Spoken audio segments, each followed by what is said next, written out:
All right, so day 2 and last day, I think, of Mishlei 2024. So we'll review. From Hashem are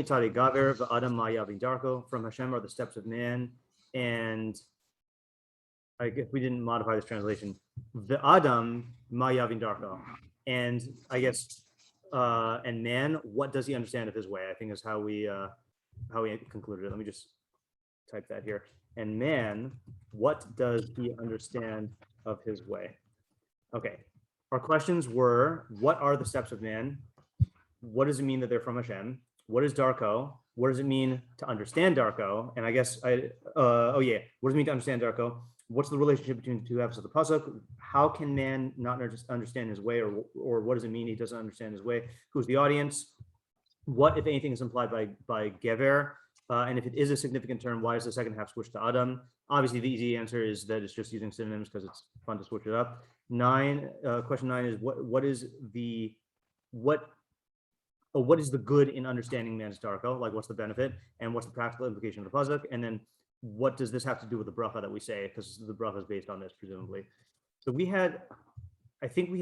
know we had several approaches. I think we had 3. Okay, yeah. So we had what started off as what I call the literal foot approach, right?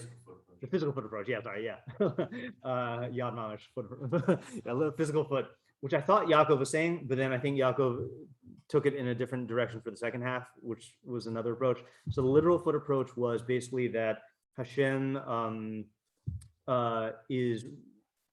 designed the foot with chachma, and that's what it means that the footsteps of man are from Hashem.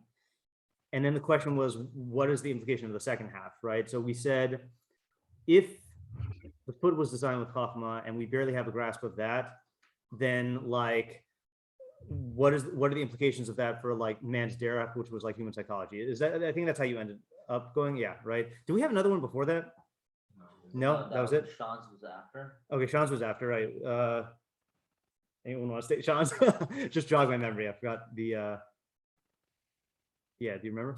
Yeah, that the tzadi gaver are like the practical steps, like the actual ways in which one gets to a certain result, and that man can like understand, like he can see like certain realities that he could be, like he could be a doctor, lawyer, whatever, right? But he doesn't necessarily know like the path to get there, right? And there's no like 100% certainty that this is like the way to go. But God has that certainty. He knows the ways. Okay, right. So there are lots of options, and we can see those options, but we can't always see the ways to get there, whereas God does have that knowledge. And we said the practical implication of that is to basically temper your own sense of certainty and realize that you have this ignorance. And so obviously you have to act, but like you shouldn't proceed with like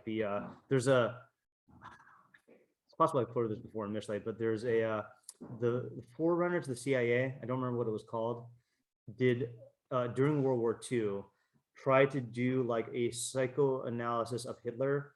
Obviously they didn't bring him in and put him on the chair, but based on his writings and based on like testimonies about him, and the statement that they opened, I didn't read the whole thing, but the statement they opened with was a quote from Hitler that he says, "I move through life with the certainty and precision of a sleepwalker."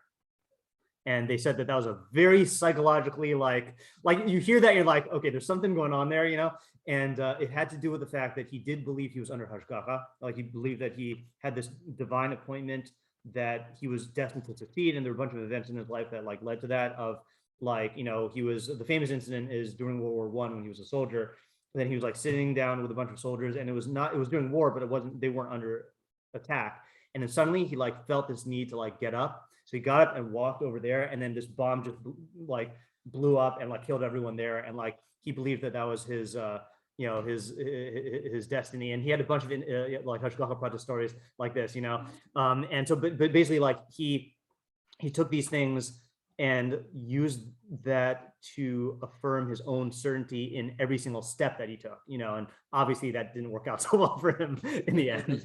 Even so, it's still amazing how far one can go. Oh yeah. It's like the best motivation in the world to do stuff. It's the best motivation to do stuff, meaning just like you mean with that certainty? With that certainty, like he was the leader of that area. Yeah. Yeah, I mean, yeah. It's amazing. It's amazing from a human perspective how much you can get with that certainty, but it's also amazing how far God will let a person go with their bechira in terms of like how much like direction. And it usually ends up crashing and burning. Yeah, it usually does. Yeah. And that's I wrote a one-page article about that over the summer about how the it was based on the Bruce Lee quote of the oak tree is mighty, but will be broken by a strong wind, but the bamboo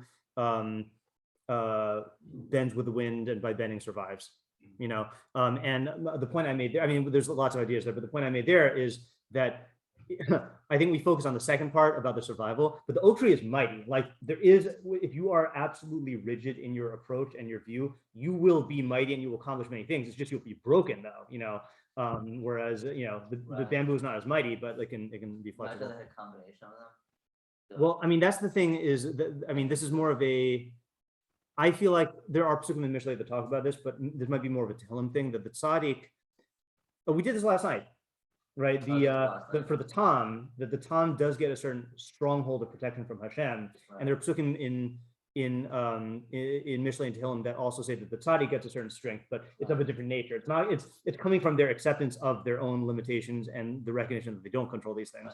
By the way, side point Yeah. about last night, the Noah is Right. Yeah. I meant to mention that last night. Yeah. Okay. So this was two approaches, and then we had David's approach, which I don't believe we finished off, right? I can try to give it one more shot. Yeah, try give it one more shot because maybe when we hear it fresh, then okay. So maybe I'll also, as you said, like his was like Sean was like a descriptive, mine more of like a. That was right. That was good to say. Yeah. Okay, like when you're for a person who's at a point of decision making. Yeah. If they, with them intake and to understand that they don't know, they don't think their opinion for thought is unclear. Yeah.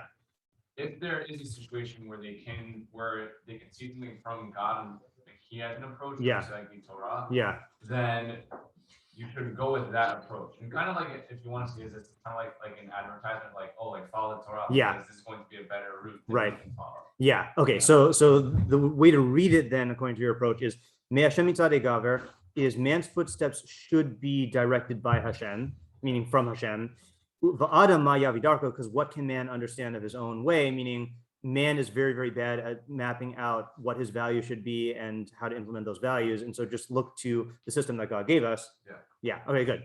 That sounded much cleaner today for some reason than I think because we arrived at it through different steps. Yeah, this is why it's good to start off with a review. Like you sometimes like things get pieced together like as they percolate throughout the day. Okay, so what we're gonna do now is you did at the end. That's right. Yeah. Say again. The approach is knowledge versus execution of the knowledge. Right. Oh, I meant when you said that yesterday, I thought of a quote that I read in a book, and I meant to look it up to support it, but I don't remember where it was. So I'll try to send it later. Yeah. Right. So, you know what? Actually, one of the meforshim is going to say that today. Okay. Yeah.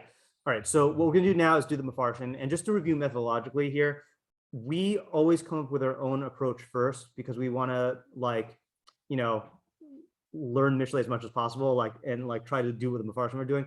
But then when we go to the meforshim, we really have a basic question, which is, does anyone say what we said, okay, or not? If they do say what we said, are there any differences? And does that indicate a mistake or an incompleteness of thinking on our part, or is it just like a slight difference and they're both correct? And if they don't say what we said, does that also mean that we're making some sort of mistake in reading or understanding? Or is it possible that we came up with a new approach? And that's also totally legit. So I want to start by showing you the physical foot explanation that I mentioned yesterday. So I don't think I've heard of this guy, the Sefer HaMenoucha on the Rambam. Anyone ever heard of that? What? The Sefer HaMenoucha on the Rambam. It apparently is written by the Chassam Sofer's Rebbe. I don't remember what his name is, but it's so this is probably on the berachah of Hamech Mitzadei Gaver. And I just want to read it. And I don't know all the words in this. I didn't look them up because these are like physical foot terms. But he says, like at the bottom of the page there, he says, Hamech mitzadei gaver, Colossian pasuk. So he quotes the Tehillim one, not the Mishlei one. Me Hashem mitzadei gaver konanu. From Hashem, the footsteps of man are set up. Urei tchuna nifla'a she'asa habore b'mitz'adim shehem bale gidim rabim. Look at the wondrousness of that the Creator did in the steps of in man's footsteps, which have many gidim. Now, gid is one of those words like tendons, nerves, sinews. I don't think they were so like makpid on like what stringy things, basically, like the stringy things in the person's foot. We'll see if we can get it from here. Gide tenua v'hergesh. So the gidim of movement and sense and feeling. See what I mean there? Like I'd say if you're saying gide tenua, that's like tendons or muscles, but gide hergesh is what we would call nerves, but stringy things that do stuff, right? To say it loosely. Lefishim tzrichim tenua rabba, because man's footsteps need great movement, a lot of movement, or I guess maybe not great movement, but like lots of types of movement. Lahem prakim harbe, and there are also many joints. Im ksharim, many. I don't know what the difference between the perak and the kesher is. They're both like joint words. A perak and a kesher? Yeah, in terms of like anatomy. We talk about that with the hand also, right? Up to the like the perak and like the kesher, or yeah, but both of them are like words that have to do like combining. Yeah, something like that. Yeah. So again, this is what I meant by I don't know all these terms. I think we can still get the point though. They have many prakim that are strong. Imhaya perak, I think that means if there was just one, hayumishtabrin benakel mirov hahalicha, it would break very easily due to the abundance of walking. So I don't know if it's that there are many bones in the foot, that like if you just had one foot bone and like it broke, then that's it. If all the strain was going on one bone, you're putting your whole body's weight on it and you're like doing the force, like walking with this force, it would just wear out and break. Whereas you have many different bones and they all work together and support the foot and the weight. Again, I'm just kind of making this up as I go along, inspired by the Sefer HaMenoucha, because I don't really know much about the foot either. And I think he was in the 1700s, so I don't think he did either. But yeah. It feels like he's referring more not to like the many bones. I guess by it ends up being the many ones, but like more the separate joints. Like like spots where like toes and things curl and move. Right. Anyone want to guess how many bones are in the foot? I think it's more than the rest of the body combined. Really? I think so. There's some stat about anyone want to guess? 54. 365. That's beautiful. Yeah. So the first Wikipedia entry from arthritis.org says each foot is made up of 26 bones, 30 joints, and more than 100 muscles, tendons, and ligaments. I'm amazed, but I don't know if that's like amazing. All of which work together to provide support, balance, and mobility. Here's a look at the main structures of the feet, which we're not going to go into right now. You can ask Rabbi Friedman about that, right? Yeah, Rabbi Har also, yeah. Some of our greatest chachamim started off as podiatrists. Yeah. I should actually send this to him. Just see, see. I just looked up how many bones are in the hand, and it's 27. Oh. And the hand is used for like so many like very specific uses. Yeah, I would think that there are more. I feel like monkeys know the secret, right? Like monkeys use their hands and their feet, or not, I don't know monkeys, but different types of monkeys or monkey brothers. Okay. Ukishim mi prakim rabin him nakalim lihisov l'chol tzad shirtzeh. I think you're right, Joe, that what did you say? What did you use? Joints? Joints or folds, spots where like flexes. Right. Mobility facilitators. He's saying since they are made up of many prakim, it's easy to go in whatever direction you want. Like your foot contour. Yeah, exactly. Okay. V'heichin Hashem, or this is the one I quoted yesterday. V'heichin Hashem or hakaf kasha. Hashem made the skin of the sole of the foot hard or tough. Mipnei drisas hakotzim v'habirkonim v'lachtam b'makom kasha, so that you can trample on thorns and birkonim, or like I don't know, some other thorny thistle word, and you could walk firmly on them. V'od tichun acher shekafa regel chalula k'dei shelo yisgalgal ba'aloso heharim hagvoim. This I think is the contour thing. He made the foot, the sole of the foot, literally chalula is like hollow. K'dei shelo yisgalgal ba'aloso heharim hagvoim, so that it doesn't roll when it ascends mountain, tall mountains. So we get the point, right? That the foot is amazing. What was that? An arc. Yeah, I think that's probably it. Yeah. So the foot is amazing. And again, he's commenting on the bracha, but he's saying that the bracha is based on the pasuk in Tehillim, which could easily be our pasuk. And like, I think it's just a good example of a derech for how to think about stuff, which is like, first of all, we don't even think about the foot. Most of us don't even think about like how amazing the foot is when we walk. But not only thinking about what the foot is, but what the foot could have been. And then that helps you to appreciate like what the foot actually is. You know, like, I don't know if you, lahavdil, I don't know if any of you experienced this yesterday. I did not realize how much I was dependent on WhatsApp. You know, like it was really funny because Facebook went down. And the funny thing is, on Sunday night in my gratitude journal, I wrote just randomly about how grateful I am for and how much I'm dependent on Facebook. So when Facebook went down, I was like, this is annoying, but like I understood it. I just never reflected on WhatsApp before, and just so much stuff, you know, I realized I took for granted. And like this bracha is designed to like give you this WhatsApp moment for the foot, you know? Yeah. Okay. So that's the foot approach. Okay. All right. Next one. Let's do whichever one we encounter first. Let's do Rבינו Yona, okay, on the main packet. I got to turn to the right page here. Yeah. Do you like survey these first before you come in? So what I do is here's the pattern I expect to get into. So last year I prepared everything fully ahead of time, and then we switched over midway. This year, what I would like to do is when we first do a pasuk, I'm going to try not looking at meforshim, and then what I do in preparation for meforshim day is I skim them just to know who says what, but I don't think about them, and we save that for like cheer. Okay. Yeah. And again, the reason why I do that is I think it's more productive. I think in terms of like methodology, when we think it through together, as opposed to like me just like sitting on the idea and then like dispensing it, you know? Okay, so look at Rבינו on the left side, middle one. Me'Hashem mitzadei gaver v'adam ma yavin darko. Achar sheyizkir lamala sheyikave al Hashem lahatzila mikol migurosav v'amar kove la Hashem. So after it's said above that a person should hope to Hashem to save him from all of the things that give him fear, as it says, hope to Hashem. So that was in pasuk 22, which we must have done over the summer or before the summer. September. Wait. Oh, did we do that? Okay, yeah. I was there. Okay, you were there. Oh, yeah. So September then. Yazhir ata gamkin shi yashlich adam yahavo al Hashem yisaleh. I think that's a quote from Tehillim. It warns now that a person should cast his burden upon Hashem, b'hatzlachas drachav u'birkas maasav, in the success of his ways and in the blessing of his actions. Amar, and it says, Me'Hashem mitzadei gaver v'adam ma yavin darko. Im yetze l'derech o yifarish bayam l'histacher b'schora. If a person goes on the path or crosses the sea to make a livelihood with merchandise, pa'amim rabos yikra'enu ha'hefsed tumuras hasachar asher yisaber elav. Many times he'll suffer loss instead of the reward that he had hoped for. And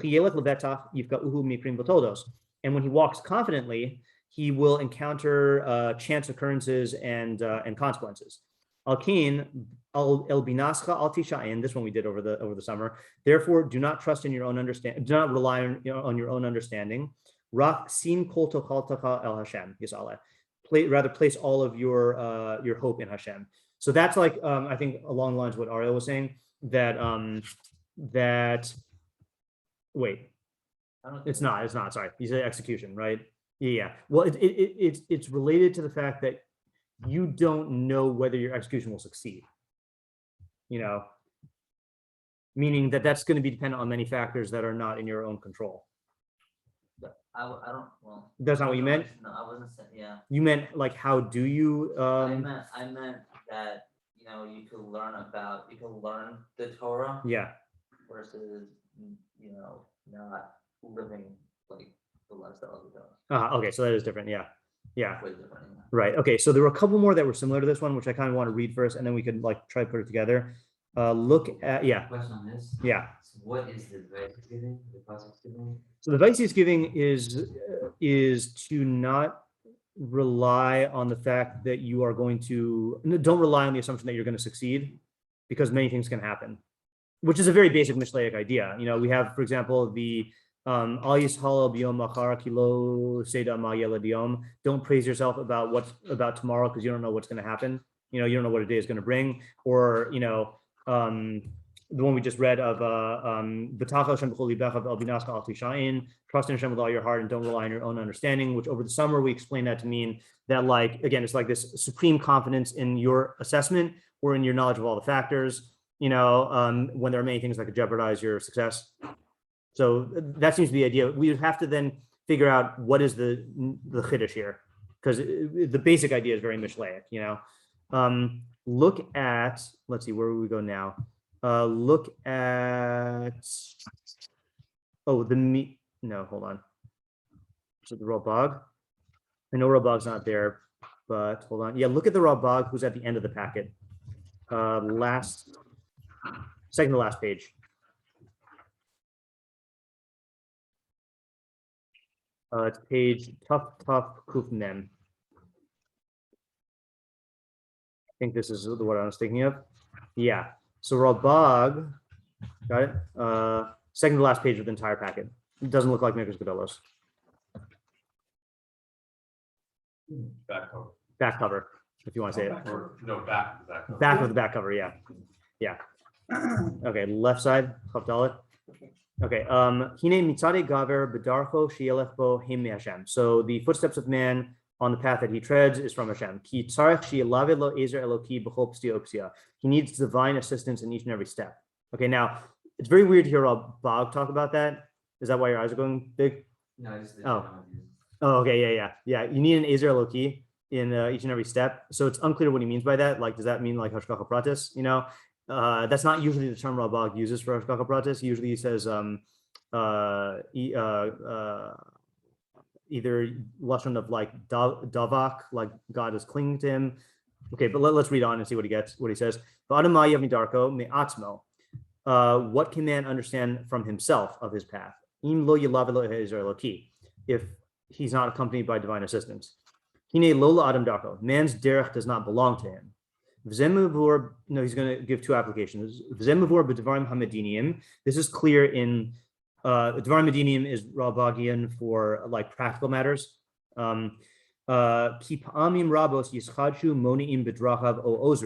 Many times a person will encounter on this path obstacles or facilitators. Okay, monim o ozrim, lo kiva lehem, which he did not hope for, or he didn't like anticipate, I would say.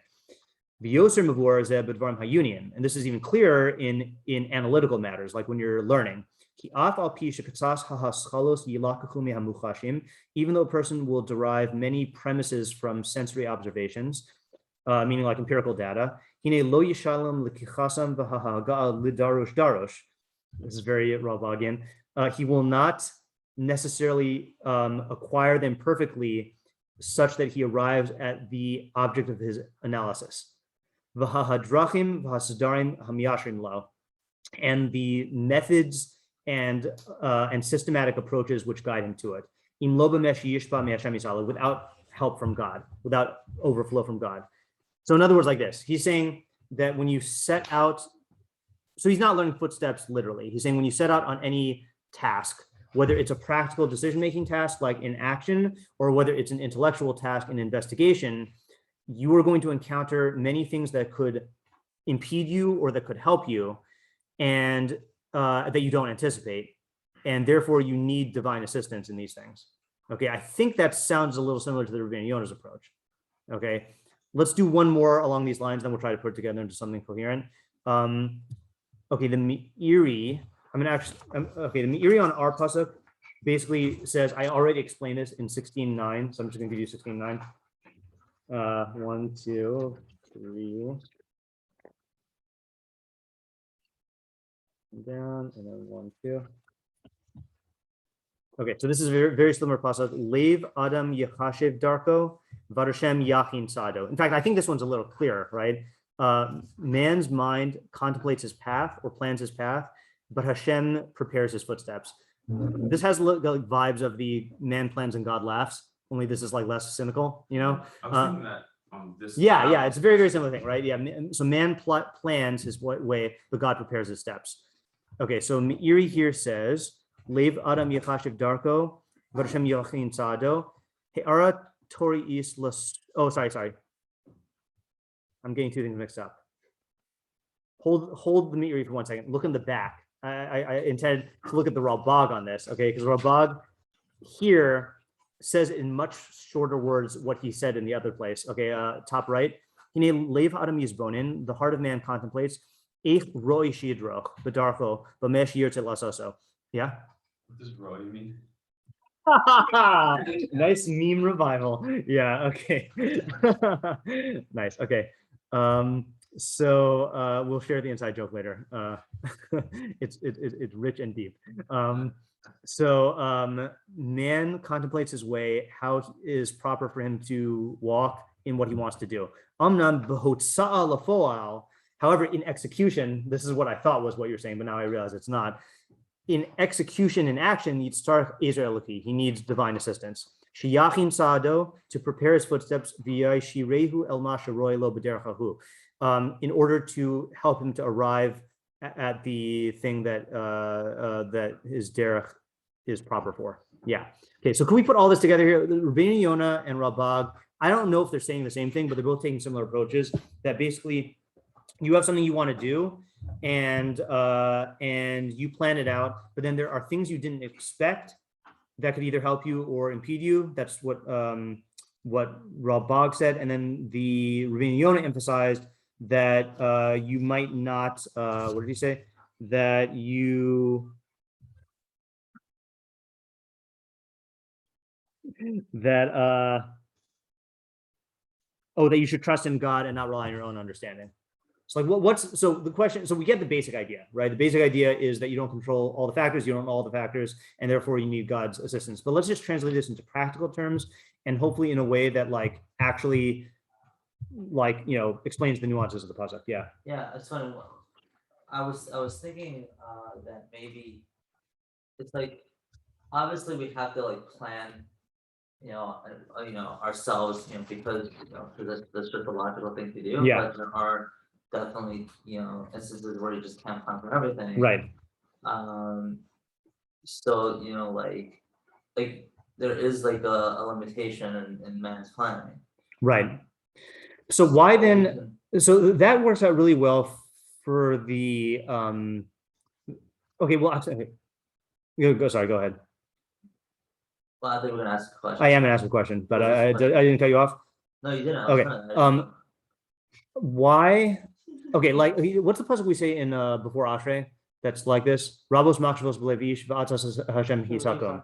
Right. So that one fits in very well with what you're saying. That Rabos makshvos b'levish. There are many plans in man's mind, but God's eitzah is the one that will prevail. Meaning that God's plan is the only one that's going to actually work. I understand that, and that fits in really well with what you're saying. This one, it's weird to put the emphasis on man's footsteps because it's man's understanding versus God preparing his footsteps. I feel like there's something there. So the answer to that question is like, God can, lay the opportunities in front of you. Yeah. But it's your job to plan them out for success. Okay. That I feel like is more on track. Yeah. Yeah, it seems very like in line with the concept that like a lot of time man like goes along his way, right? And then some way along the way he forgets God, right? Like right. He thinks that like, oh, this was my way, like I set up all the Oh, all yeah. the successes are mine. Yeah. Right. But in reality, no, the steps are actually only possible because God allowed it to Okay. be. So that is actually the what the meiri that I said, hold on to it for a second. Look at the back of that second one page. Meiri says it more like that on the right column, tet. Leiv Adam Yachashav Darko V'Hashem Yachin Tzado. He'ara Tori is Lasum Bitchono B'Hashem Yisbarach. So this is a Torah lesson to place your trust in Hashem. So if we stop there, it sounds like it's talking like Rבינו Yona. V'lo sheyivtach b'hishtadlus levad, not to only trust in your own striving. V'al sheyedav yakar ki lo la'adam darko. You should realize that man's derech does not belong to him. And you should always daven to God to constantly guide your actions for benefit and for kavod. This is also, so that part is like Rבינו Yona, but now he says, This is also warning you about this in a manner of informing you. Many times a person will think about his path, the too far machashavto, and his plan will be thwarted. If so, he should know that if he does succeed, that it came from Hashem. That's classic Bnei Yisrael mistake. They become rich and wealthy, and then they forget God, and they ascribe it to their own power. And he's saying you should remember that Hashem is the one who gave you the ability to make wealth. Yeah, that's the end of his first interpretation. Yeah. When we say from Hashem, do you mean it's prophets, or that's from like chance? That's sounds like it's whatever hashgacha klalos or hashgacha pratis. I'd say hashgacha klalos because this is in Mishlei and this is talking about like all man. But yeah, it's talking about the factors that enabled you to be successful. What's the only factor that you can ascribe to yourself, really? Free will. Yeah, free will, right? And even that, like God gave you free will, and meaning as a faculty, and He also gave you the upbringing or the circumstances that allowed your free will to materialize, or the Torah that allowed your free will to materialize. So the actual cause of you choosing is from you, but all of the other groundwork was set up by God. Yeah. Yeah. Mark Twain has like this interesting theory. Yeah. That he basically like, I don't know if he rejects free will, but like he comes really close to rejecting free will. Yeah. Basically saying like, yeah, you might have free will, but because everything that happened around you happened the way it happened, yeah, you're so conditioned. Yeah. You didn't really have a choice because your mind is basically programmed to do that. Yeah. That's if you can direct me to that, I'd like to read it also. But that's very. This is a question I go back and forth on, and we're not going to get sucked into a whole free will discussion right now. But the question of how much free will do we actually have? Rabbi Moskowitz was I don't know what his most recent shita is, but like he would always say basically that like the vast majority of decisions we have are not free will. It's just conditioning, and you get at some points like your free will actually is actualized. But yeah, most of it's not. Yeah, so I've heard a similar approach that your free will only actualizes when there's a moral decision to be made. Yeah. Or like a tov and a rav. Right. Like vanilla or chocolate is not. Right. That's not free will. Right. Just instinctive.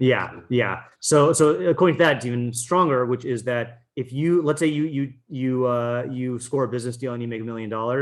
So most of that is due to your conditioning of like being ambitious and competitive and like, having street smarts or whatever it is that was like, not free will. But and then even when you do have a free will decision, then you only got there because of God, So the thing that's interesting about the Meiri's approach is he takes it forward looking and backward looking. The first half of the Meiri basically is saying that when you are setting out to do stuff, you should recognize all the things that could go wrong, and you should put your trust in God, recognizing that it's not in your own power, which is like what we've been saying.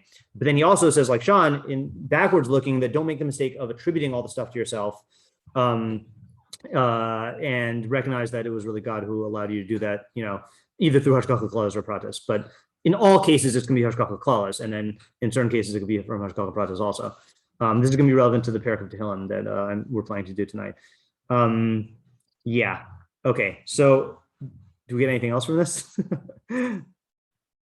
We see. Let's look at what other meforshim are on the main packet here, and just see if we can get anything else. So no one mentioned the execution thing.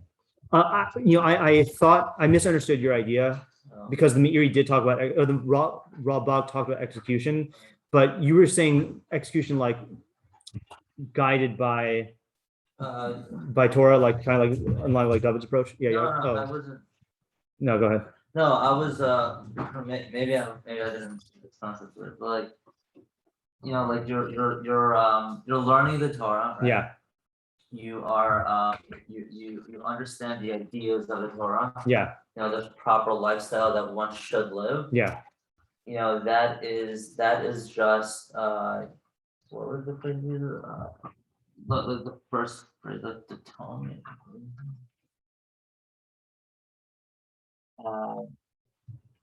That is the other yavin dark of meaning like that's the limitation I was learning it, meaning like he's just a man who just understands the data versus a gibor who's actually taking the who's actually